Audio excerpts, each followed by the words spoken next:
Wagner करके एक उनका मिलिट्री ग्रुप है जो रूस की सेना के साथ काम करता है, और वैगनर के जो प्रमुख है वो पुतिन साहब के बड़े करीबी माने जाते हैं। और वो पहले एक जमाने में उनके कुक हुआ करते, रसोइया थे, और बाद में वो एक इस आर्मी ग्रुप के चीफ बन गए और दुनिया भर में बड़े कुख्यात है गलत कामों करने के लिए। मारने करने में किसी में कहीं कोताही नहीं बरतते, कि जहाँ जिसका खून खराबा करना वो कर देते हैं। और यूक्रेन पर जो युद्ध हुआ था, यूक्रेन पर जो चढ़ाई की थी, उसमें काफी कुछ योगदान रूस की सेना को आगे बढ़ाने का वैगनर साहब का था। अब हुआ ये कि पिछले कुछ समय से वैगनर साहब थोड़े नाराज चल रहे थे, ऐसे संकेत मीडिया में आ रहे थे। वो उनकी नाराजगी पुतिन साहब से या रूस की रक्षा मंत्री को लेकर है या वहाँ के सिस्टम को लेकर, जो उनके छोटे मोटे इंटरनल इश्यूज हैं वो चलते थे।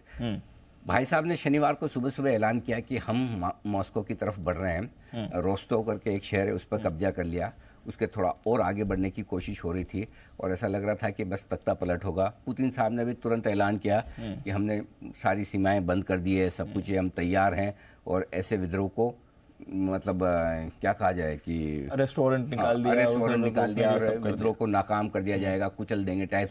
तो पूरी दुनिया को लगा कि मामला बड़ा सीरियस हो रहा है ये तो, और पुतिन के ये पूरे करियर का सबसे बड़ा खतरा उनके ऊपर आ रहा है, तो वो उसे संभाल पाएंगे या नहीं। अच्छा, किसी को ये समझ में नहीं आ रहा कि ये वाकई में क्या हुआ है, क्यों हुआ है। लेकिन चलो समझने की कोशिश करते करते तब तक हुआ ये दीप की दिन के अंत तक बड़ी इंटरेस्टिंग खबर आई। बेलारूस ने मध्यस्थता की, प्रिगोजिन साहब ने बोला कि हम आगे नहीं बढ़ेंगे, हम एक बूंद खून की गिराना नहीं चाहते। ये वो भाई साहब बोल रहे हैं जो खून गिराने में बिल्कुल शंका सुबह नहीं करते, जितना गिराना है जिसका गिराना है, मतलब पैसा दो सब कर देंगे।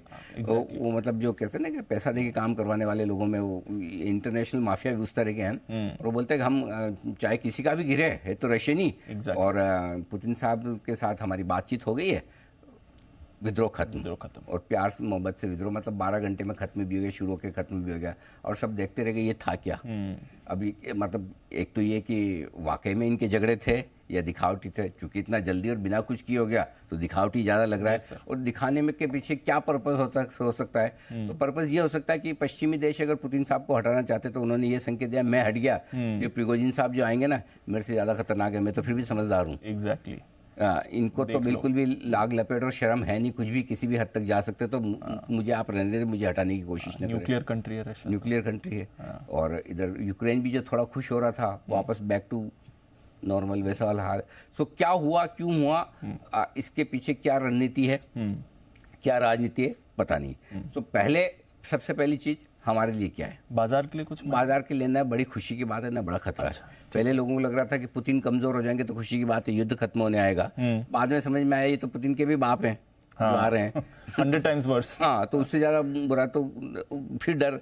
लेकिन हमें क्या करना है, हमें देखना है कि कमोडिटी स्पेशली कच्चा तेल ये किस तरह का रिएक्शन देता है, उसके बेसिस पे हमें डिसाइड करना है। तो फिलहाल न बड़ी खुशी की बात है न बड़े गम की बात है। अच्छा, दूसरी है कि अगर हो सकता है राजनीति के तौर पर अलग हो, लेकिन रशिया का डिसरप्शन हमारे लिए कच्चा तेल महंगा खरीदने का कारण बन सकता है। तो हमारे लिए बहुत अच्छी खबर नहीं होगी अगर वहां पर इस तरह का कुछ डेवलपमेंट होता है। तो नहीं हुआ, रिलीफ की बात है पहली चीज। दूसरी, पूरे मामले में राजनीति ज्यादा है, रणनीति ज्यादा है, भगवान जाने क्या है वो जाने। हमें क्या करना है, हमें जो भी न्यूज आ रही है उस पर नजरें बनाई रखनी है। अगर और कुछ आती है तो इमीडिएटली नी जर्क रिएक्शन नहीं देना है, क्योंकि ये कभी भी अपनी जबान से पलट सकते हैं। यस सर, है ना। ये वो करेंगे जो उनको सूट करता है, ये वो नहीं करेंगे या कहेंगे जो आपको और हमें सूट करता है।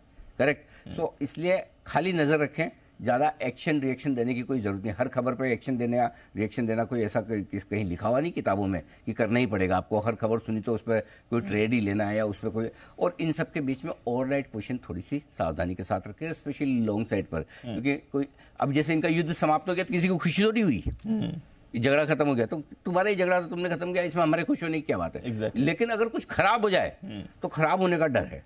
अच्छा, हाँ, अच्छा तो कुछ नहीं होगा वहां से, अच्छा क्या होगा, करेक्ट जो है वो अच्छा क्या होगा। अच्छा तो ये तो होगा नहीं कि प्रिगोजिन साहब और पुतिन साहब दोनों मिलके बोलेंगे चलो जी खत्म युद्ध, आ जाओ खत्म, वो तो करने वाले हैं नहीं। तो अच्छा क्या होगा, यही लड़ रहे थे यही सुलझ गए। तो अच्छा कुछ नहीं होना है, इसलिए ओवरनाइट पोजीशन थोड़ी कम रखनी जब तक कि 2-4 दिन। अब ये नहीं पता किस दिन वापस कोई नोटिस देके तो करने वाले हैं नहीं, लेकिन 1-2 दिन जब तक मामला गर्म है तब तक थोड़ी सावधानी रखें। सो अभी जो हो गया अनलर्न, डिलीट, ठीक है। भूल जाओ क्या हुआ वीकेंड पर। ओके, मैटर पूरा समझ में आ गया क्या होता है। मैंने शॉर्ट में इसलिए समझा दिया कि हुआ क्या था, कि किसी ने वो वीकेंड पर नहीं देखा हो खबरें वबरें, कोई टेंशन नहीं, आपको समझ में आ गया जो हो गया होके ख़त्म हो गया। अब आपको सिर्फ दो चीज़ें फोकस करनी, एक कच्चे तेल के दाम पर नज़र रखनी है, अगर कोई संकेत आएगा सबसे पहले वहाँ से आएगा। दूसरा, ओवरनाइट पोजीशन, खासतौर से तेजी की तरफ ओवरनाइट पोजीशन 1-2 दिन थोड़ी सावधानी में रखें, कोई दिक्कत नहीं, अपनी हेजिंग जरूर करके रखें, ताकि कभी अचानक से कोई ऊपर नीचे बड़ा हो जाए काम तो आप सावधानी रखें। ठीक है, बस ये अपना पूरा रशिया खत्म, ऑल ओवर एंड आउट। बस थोड़ा ध्यान रखें, सतर्क रहें बस। बच गए भाई साहब, नहीं तो आज सुबह पता नहीं कि पता नहीं क्या होता सर, क्या होता है। सैटरडे शाम को तो लग रहा था कि मंडे को फायरवर्क्स होने हाँ, वाले पता नहीं, मतलब अच्छा होगा खराब, अच्छा वो भी समझ नहीं आ रहा लोगों को, अच्छा करे समझे खराब समझे, हाँ एग्जैक्टली, है ना, कि एक तरफ अच्छा है कि पुतिन साहब ढीले हो रहे हैं, दूसरी तरफ ये कि कोई और उनसे एक और अननोन एंटिटी आ रही है सामने। ये बहुत दुनिया भर की राजनीति बड़ी खतरनाक है, क्या क्या नहीं होता। क्या क्या नहीं होता, वही तो, जब लग रहा है कि बाजार में ट्रिगर नहीं है, कुछ ना कुछ सिचुएशन बन के आ जाती है। बट चलिए, रिजॉल्व हो गई सिचुएशन, सिलेबस क्वेश्चंस का मजा ही अलग है, मजा ही अलग है, उसको अटेम्प्ट करना, सॉल्व करने का मजा अलग ही है ना। बट ये कुछ पढ़ा लिखा तो क्या है, आउट ऑफ हमेशा ही करते हैं, बिना पढ़ा करे तब ना, ये तो कुछ अलग ही सब्जेक्ट का हो गया, मजा आ गया, नाइस। बट मन लगा रहा, पूरे सैटरडे मन लगा रहा अच्छे से। बिल्कुल बिल्कुल, ये भी क्या होता है कि अचानक हम सब बड़े रशिया के मामलों के ज्ञानी भी हो जाते हैं, सबके पास अपना अपना ज्ञान है।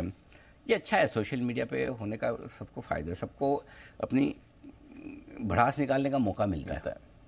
वो मीम चल रहा था ना पिछले हफ्ते, वो सबमरीन वाला इंसिडेंट हुआ, हाँ। मैं उसमें एक्सपर्ट था, अब इस हफ्ते में रशिया के इंटरनल पॉलिटिक्स का एक्सपर्ट हो गया। तो बढ़िया है, होना भी चाहिए, उसमें क्या, अपनी अपनी बात रखने का हक सबको होना चाहिए, और सबको बराबर प्लेटफॉर्म मिलना चाहिए, मिल रहा है तो रखें।